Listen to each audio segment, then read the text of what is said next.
If you want to be independent at 80, you need strong bones, starting now. Because the fracture that steals independence usually doesn't send a calendar invite. Most people think osteoporosis is a women-only problem, and a later life problem. But bone loss is actually a midlife construction project. And here's the twist that should wake everyone up. A lot of fractures don't even happen in the osteoporosis range. They happen in osteopenia, because the crowd is bigger, the reserve is smaller, and falls do the final math. So today, we're building your bone blueprint. What actually builds bone, what silently weakens it, and the minimum effective weekly plan, training plus nutrition, that gives you the best odds of staying strong and upright for decades. Let's start with a reality check.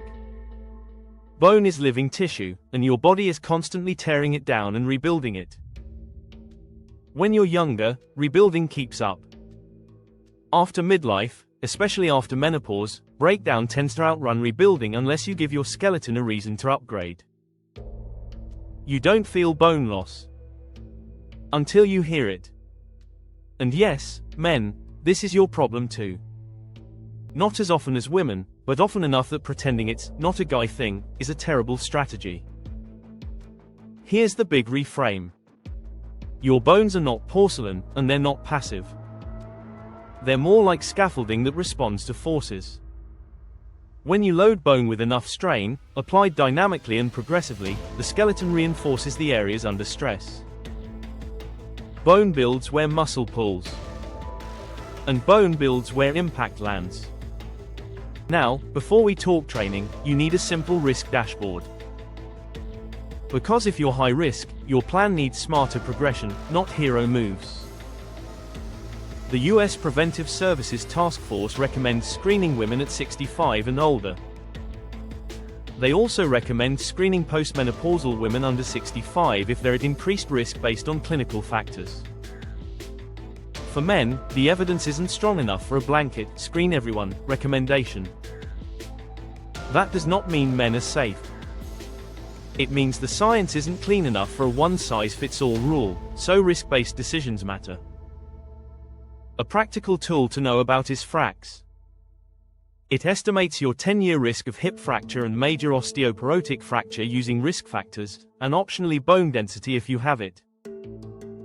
So the right move is, don't guess, risk score it.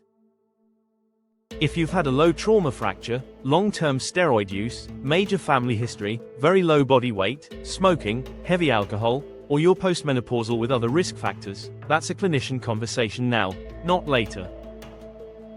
Okay, now we build. What actually improves bone isn't movement, it's the right kind of stress.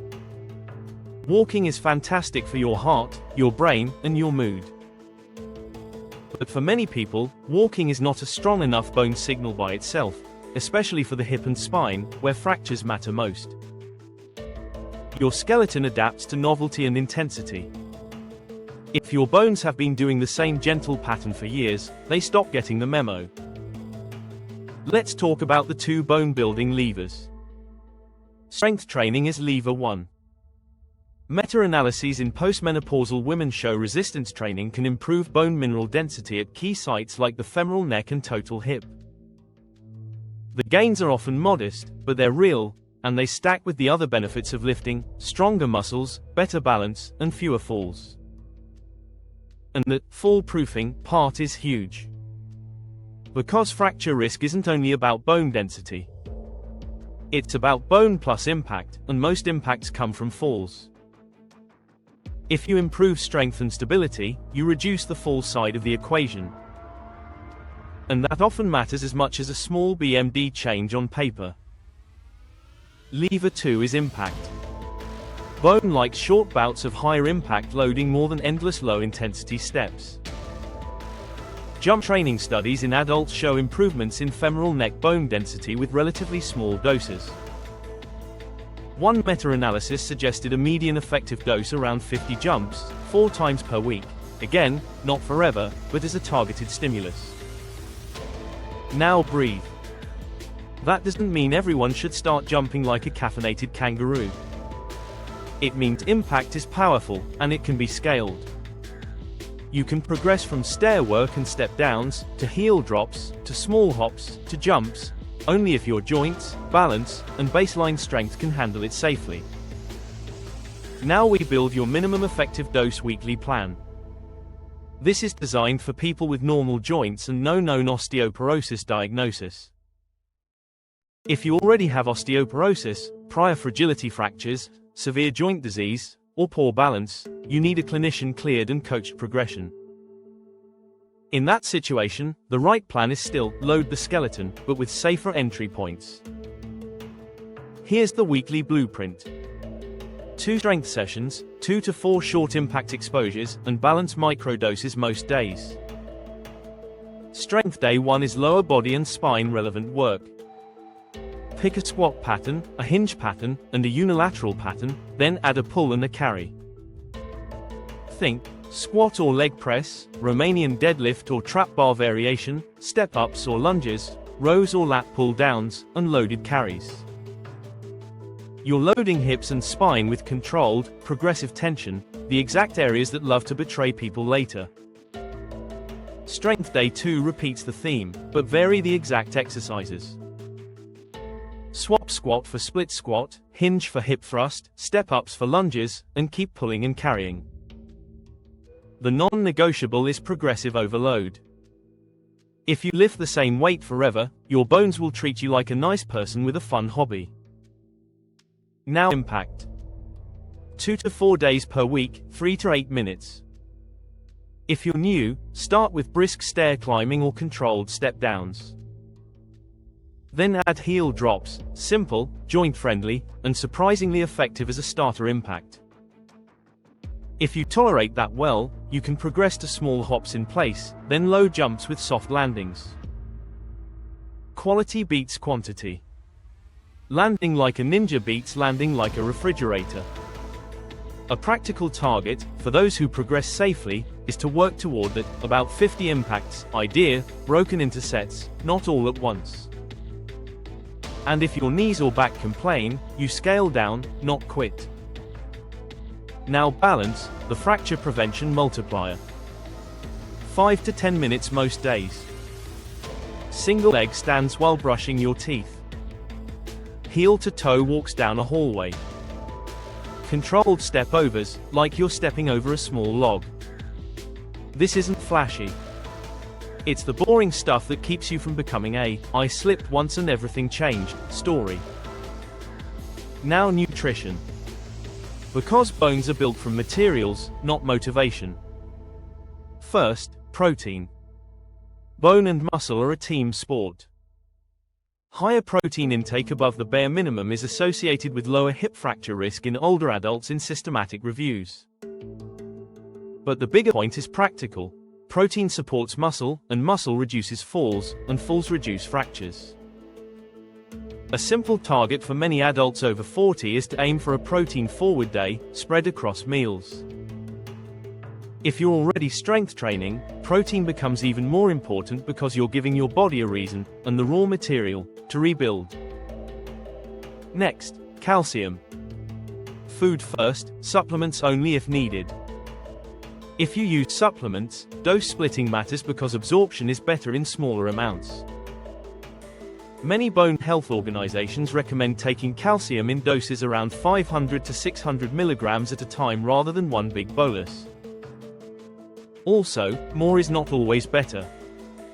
The tolerable upper intake level for calcium in adults is generally 2,000 to 2,500 milligrams per day depending on age, and higher supplemental calcium intake can increase kidney stone risk in some research.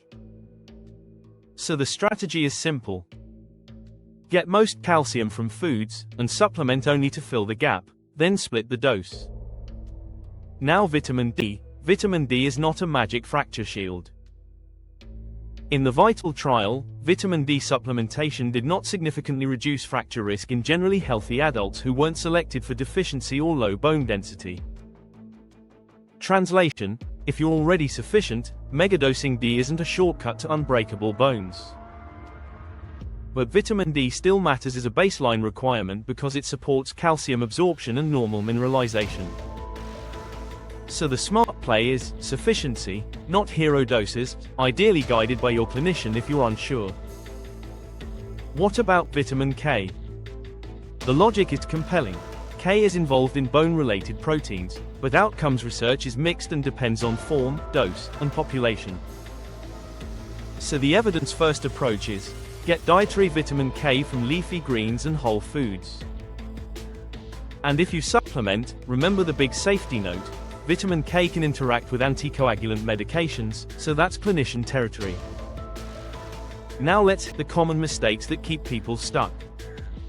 Mistake 1. I walk, so my bones are fine. Walking is great, but bones often need heavier strain and higher impact signals to improve. Mistake 2. Lifting too light and never progressing. Mistake 3. Avoiding all impact forever, even safe scaled impact. Mistake 4. Under-eating protein while trying to stay lean, which quietly weakens both bone and muscle. Mistake 5. Using supplements as the plan. Vitamin D and calcium without training is a weak lever for many community-dwelling adults. And mistake 6. Ignoring fall risk basics. Balance, vision, footwear, and home hazards matter more than most people want to admit. So here's your 30-day launch plan. Week 1, 2 strength sessions, plus balance 5 minutes most days. Week 2, add 2 short impact exposures, stairs, step downs, or heel drops. Week 3, build consistency and increase load slightly on your main lifts. Week 4, if your joints feel good and your balance is solid, progress impact carefully. Then keep the plan rolling and reassess over months, not days. Because bone is slow, but slow doesn't mean powerless. It means consistent wins. If this helped, hit like and subscribe. Check the description for bone supporting tools, training basics, and our Longevity Compass Amazon KDP book. And remember the big takeaway. Independence at 80 is a musculoskeletal outcome, and your bones respond to what you do in your 40s and 50s. Build the blueprint now, and your future self gets to keep saying yes to life.